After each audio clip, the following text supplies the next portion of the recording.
Do you know which types of plastic go into your recycling bin and which ones don't? Should you keep the lid on or take it off? If you're confused by the rules, well, it seems we all are, in your town, you're probably not alone. New research from the Waste Management Institute shows almost 40% of plastics that can be recycled are ending up in the tip. To reduce that waste, the government's being urged to look at better labelling requirements for packaging, as well as national rules for kerbside recycling. Our reporter Sarah Robson has the details.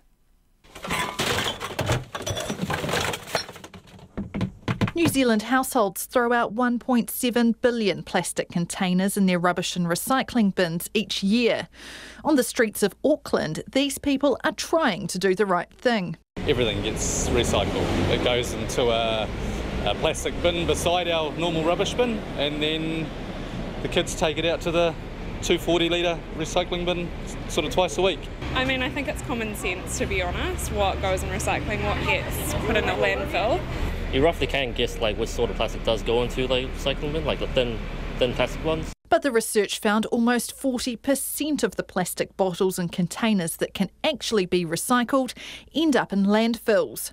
Sunshine Yates was in charge of the team that sifted through the bins of more than 850 households from around the country. First, they picked out all of the plastics and sorted them into their various types.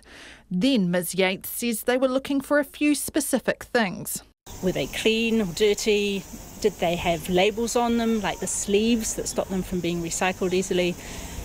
Were they large or small bottles? So there was a whole lot of information we were gathering on the particular types of plastics and how people are recycling them, whether they're generally going into the rubbish or into the recycling bin. Parul Sood from the Waste Management Institute says confusion is part of the problem.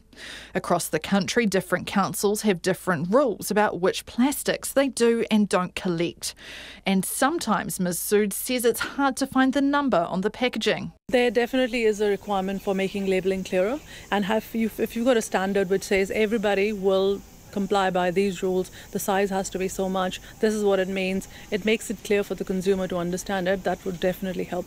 The Associate Environment Minister, Eugenie Sage, says standardised requirements for labelling are being looked at by the government. We've seen what has been done in Australia, and I think some of the examples of products where the resin code is absolutely tiny. No wonder consumers are confused. But Eugenie Sage says companies, marketers and product designers need to get on board too. One of the other things that came out of the report is the plastic sleeves that go around drink bottle and other containers, which confuse the optical sorters.